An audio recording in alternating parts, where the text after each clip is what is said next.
Por que o irmão diz que a maçonaria parou lá no iluminismo? Por que a maçonaria parou no tempo? Aliás, não é só a maçonaria.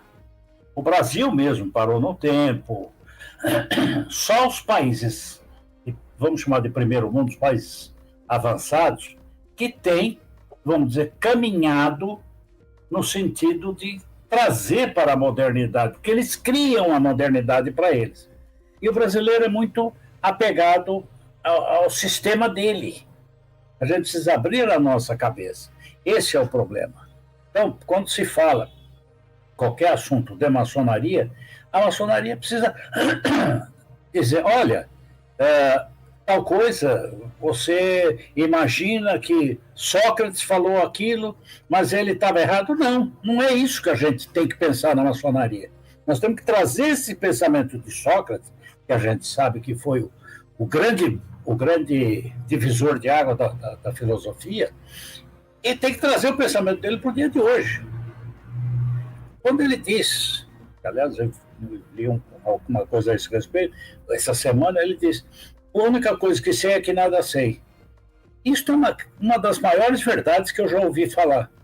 Que cada vez que eu vou explicar alguma coisa para alguém, eu começo a me indagar, eu vejo que eu não sei tudo aquilo que eu precisava saber daquele tema.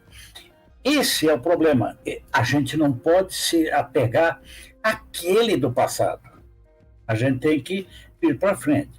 O próprio William Carvalho diz que, contando da Segunda Guerra Mundial, ele diz que o Hitler, quando ele fez acho que é Panzer, né, os blindados. Os blindados dele, ele manteve o nome de cavalaria. E quando ele diz que invadiria a Polônia botou 80 mil cavaleiros para enfrentar os cavaleiros do alemão.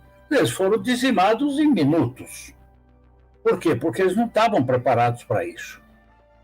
Então, veja bem, era a guerra, que a Primeira Guerra tinha sido guerra de trincheira. Guerra que os caras cavavam, você sabe bem disso, que você é militar, cavava a coisa, aí podia andar um pouquinho, andava um pouquinho. Então era uma guerra a pé e de trincheira. Aí, daí até a Segunda Guerra, veio avião, veio blindados, veio opção de coisa, e a Segunda Guerra, eu reputo que o mundo cresceu, em termos de modernização, 200 anos. Televisão, comunicação, por exemplo, o PX, né? PX, PY, aquele negócio. O rádio. O rádio. Ele foi desenvolvido para a Segunda Guerra. Porque o PY, eu sei, porque uma época eu andei mexendo com o PY, não sirvo para isso. Mas a primeira onda é em 80 quilômetros. Então, você sabe que a 80 quilômetros você não tem inimigo. Mas, a partir dos 80, até um certo tempo, você tem os inimigos. Então, a segunda onda dele era com 800 quilômetros. Então, você mandava comunicação para o seu aliado a 600, 700, 800 quilômetros, que ele recebia lá e vinha te ajudar aqui. Isso foi um avanço tecnológico fantástico no tempo da guerra. Agora, a maçonaria continua fixada naquela guerra de trincheira. Parou lá, ela não veio para cá. Porque eu lembro, são 20 e poucos anos atrás, quando nós adotamos as atas das lojas por computador. Nossa, o que teve gente que brigou. Mas brigou, não, porque não pode. Gente, o que é isso? No fim, acabou se decidindo por esse sistema. Porque eu fui secretário de loja há muito tempo e tinha secretários anteriores, eu não conseguia ler o que eles escreveram. E teve secretário que nem ele sabia o que ele tinha escrito, nem ele se lembrava o que tinha escrito. Se o secretário fosse médico, então, daí lascou. Eu tive um secretário numa loja lá em Rondônia, ele era boiadeiro.